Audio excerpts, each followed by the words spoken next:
In the heart of Korea's bustling city, a towering building is engulfed in flames. Firefighter Hong leaps from the inferno, desperate to save a young girl's life. His rescue rope, consumed by the ferocious heat, snaps, sending him hurtling to the ground. But miraculously, he awakens after saving the little girl from certain peril. Frantically, Hong rushes to check on the girl's family, but his words go unheard amidst the chaos. Then, a voice calls his name from afar, and two figures in suits approach him. They introduce themselves as Chun and Mak, guardians who claim he's a paragon.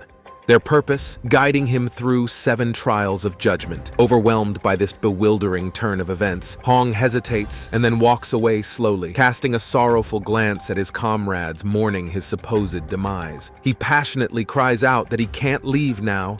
He must see his mother. Yet against his pleas, his body ascends towards a colossal portal, his guardians touched by his deep care for his mother, even in death. They arrive in a different dimension, where a throng of souls converges toward the gates of judgment. Hong encounters Rim, the guardian leader, credited with aiding 47 souls in their reincarnation over the past century. Rim commends Hong as a paragon, but Hong, feeling unworthy, declines. As they enter the gates of judgment, they are transported to a nightmarish realm named the Mountain of Murder, characterized by seething lava. Mak, in shock, questions Hong if he had taken a life, but Hong vehemently denies any such act. Rim clarifies that even indirectly causing death through inaction is subject to judgment, possibly the reason for their presence.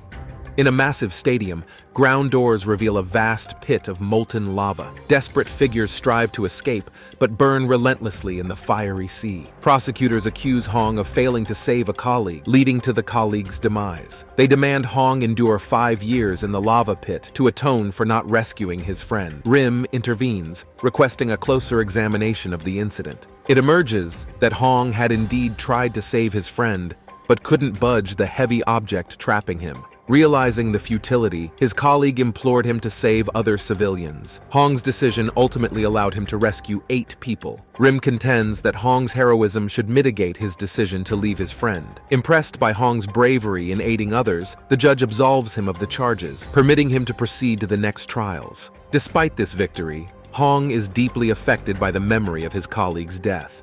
He demands to know why the Guardians are assisting him, doubting his worthiness as a paragon. The Guardians reveal their own motives, striking a deal with the King of Hell, Yomra. If they help 49 deceased souls through the trials and reincarnation within a century, they too can become human. They progress to the trial of indolence, where Chun recounts Hong's tireless efforts and good deeds. Hong's lifetime of diligence and selflessness is praised, from saving a grumpy cat to unintentionally provoking bees, resulting in painful stings.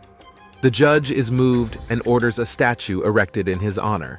However, when the judge questions why Hong pursued life so vigorously, his response, for money, leads to a swift change of verdict. Now, Hong faces punishment as a giant machine pursues him, designed to torment those guilty of indolence, crushing bones and feeding souls to the fish. The Guardians make a heartfelt plea to the goddess, urging her to scrutinize Hong's life more closely. They reveal that Hong's relentless pursuit of money was driven by his desire to support his ailing mother and his brother's dream of attending law school. Hong's selflessness even led him to disregard his own well-being, proving that his quest for wealth wasn't born of selfishness. As the goddess comprehends the true motivations behind Hong's actions, she acquits him of guilt, recognizing that his sole intention was to aid his family. The group swiftly boards a boat bound for the next trial. However, their joy is short-lived as they notice they're pursued by a horde of menacing monsters. Armed and ready, the team engages in a fierce battle, cutting down many foes. Yet their captain is knocked overboard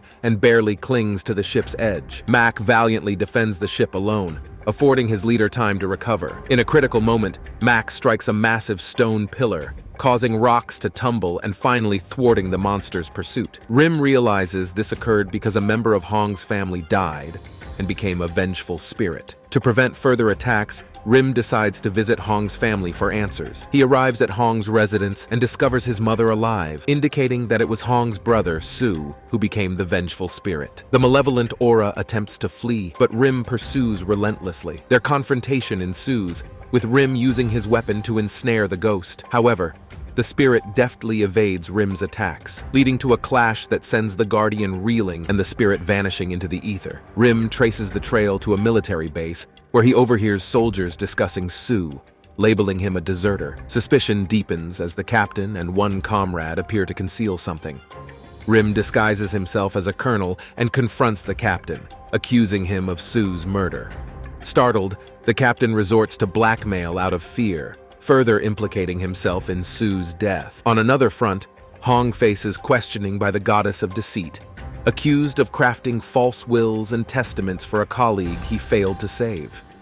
He had given these documents to the man's daughter, pretending to be her father. The goddess prepares to punish Hong by severing his tongue, but Rim, connected to his team through telepathy, defends Hong's actions. It emerges that Hong also wrote false letters to his mother, embellishing his life's success and wealth.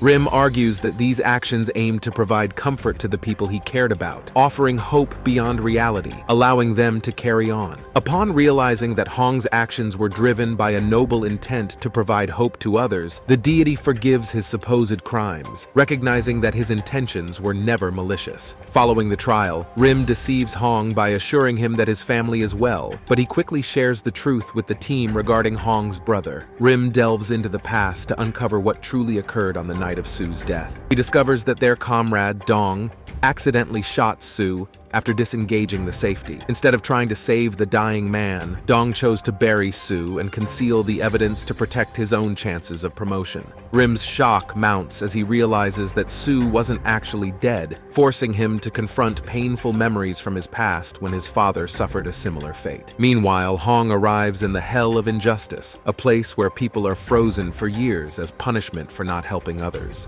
Fortunately, Hong's profession as a firefighter spares him from judgment, allowing him to progress to the next location. During a cable car ride, it's revealed that the Guardians have had their memories erased, except for Rim. Mac tries to prevent further disclosure about their limitations, but inadvertently informs Hong that his brother is, indeed, the vengeful spirit. This revelation shakes Hong's already fragile mental state, causing him to break the cable car and nearly send his fellow Guardians plummeting. However, Hong regains his composure at the last moment and offers to help his teammates. The trio arrives in the hell of betrayal, where a beautiful goddess judges those who betrayed their loved ones by trapping them in mirrors and shattering their reflections. Fortunately, Hong, having been a paragon in his lifetime, is found innocent of betrayal and proceeds safely from this location. Simultaneously, Rim locates the vengeful spirit in a nightclub, attempting to exact revenge on one of the soldiers responsible for burying him alive. A fierce aerial battle ensues as Rim and Sue fight through the city skies. Rim manages to capture the spirit using a clever trap and magical rope, urging Sue to forgive his killers to secure rebirth. However, this plea only stokes Sue's rage, reminding him of his betrayal and burial by his closest friends, resulting in a massive shockwave. On the other side,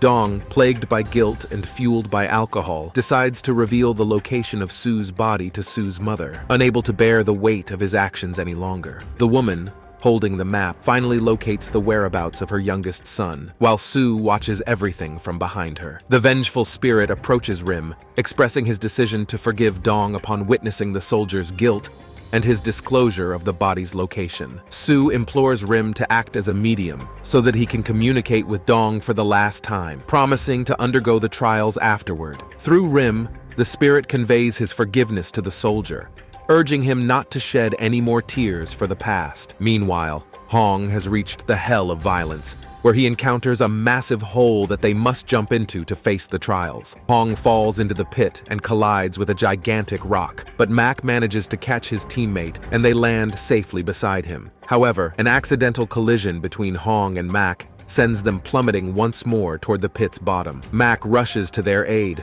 while Hong attempts to save the girl from the impending crash, just as he did before his own death. Miraculously, their fall is abruptly halted at the last moment upon reaching the abyss's depths. The trial of violence commences, with prosecutors accusing Hong of physically assaulting his brother during high school, an act deemed particularly heinous given the family's impoverished circumstances and the young boy's malnutrition. Hong never sought forgiveness after the incident, fleeing his family the very next day and never returning home since. The judge swiftly deems Hong guilty of violence against his own family and sentences him to a pit where people are perpetually pelted with rocks as punishment. As Hong faces this dire judgment, Chun intervenes, urging the judge to delay the verdict and consider the final trial alongside the current one, as they are closely linked. This move is highly risky, as it would require the Guardians to relinquish their afterlife powers if Hong were found guilty in the subsequent trial. Unfortunately, the Guardians soon learn the truth about the night of the fight. Su awakened to find Hong kneeling before their mother, attempting to suffocate her with a pillow. Su intervened immediately, causing Hong to drop the pillow and unleash a furious assault of punches on the young boy. It transpires that Hong, overwhelmed by hopelessness due to their family's extreme poverty and their mother's severe illness, believed that death was the only way to end their suffering. This guilt and despair drove him to flee home and never return. Upon hearing this revelation, the Guardians are disheartened, realizing that victory in the trials, especially the final trial of filial impiety, is now seemingly unattainable. As the Guardians in the afterlife grapple with the hopelessness of their situation, Rim continues his quest to guide Su toward his body, allowing the spirit to commence his journey toward reincarnation. Upon reaching the military camp, Su is shocked to find his mother there, pleading with the soldiers to lead her to her son's body. The army captain, however, violently intervenes, tearing up her signs and pushing her to the ground, causing her to lose consciousness. Witnessing his mother being attacked by his killer, Su is consumed by rage and transforms once again into the vengeful spirit, breaking free from his restraints. He seizes Rim and hurls the Guardian away with tremendous force, his fury intensifying to the point where he becomes a colossal tornado, engulfing all the soldiers in the vicinity and creating a gateway to the afterlife. The vengeful spirit unleashes chaos, tossing everything around, while Rim desperately tries to save the people from being harmed. Fortunately, Mac manages to charge into the living world through the portal, launching at Su, breaking apart the giant tornado and stunning the vengeful spirit. Rim seizes the opportunity and charges in as well, capturing Su using a magical rope and finally bringing an end to the rampage. Meanwhile, in another part of the afterlife, Hong's trial commences, with King Yomra himself presiding as the judge. The deity charges Hong with attempting to murder his own mother and beating his brother in a time of desperation. To make matters worse, the king reveals that Hong's mother was aware of her son's attempt to harm her, but chose to remain silent and bear the tragedy in her heart, exacerbating Hong's crimes. The deity concludes that Hong will be condemned to eternal punishment in this hell for attempting to commit the gravest of sins, taking the life of the one who gave him life. Suddenly, the entire realm begins to tremble as a voice addresses Hong's mother. Rim has used his power to enable Su to speak to his mother in a dream, and the son offers his apologies for his actions. Su reveals to his mother that Hong has worked tirelessly for 15 years to support them since that fateful night, driven by guilt for what he had done. Surprisingly, the mother confesses that she forgave her sons long ago and expresses her own apologies for not being able to provide for them. Hong, moved to tears, hears this exchange, and the king himself is deeply moved by their display of familial forgiveness. The deity decides that he can no longer hold Hong accountable for his crimes, as the victim, his mother, forgave him long ago. This act of forgiveness allows Hong to be reincarnated. Hong expresses his gratitude to the Guardians for assisting him on his journey before he disappears into the radiant light. Back in the mortal realm, Rim resolves to bring Su as their 49th reincarnation, fulfilling their pact with the king in the hopes of being reborn themselves. The group arrives in the hell of filial impiety, facing numerous demons. They charge forward, determined to clear a path to the king of hell himself.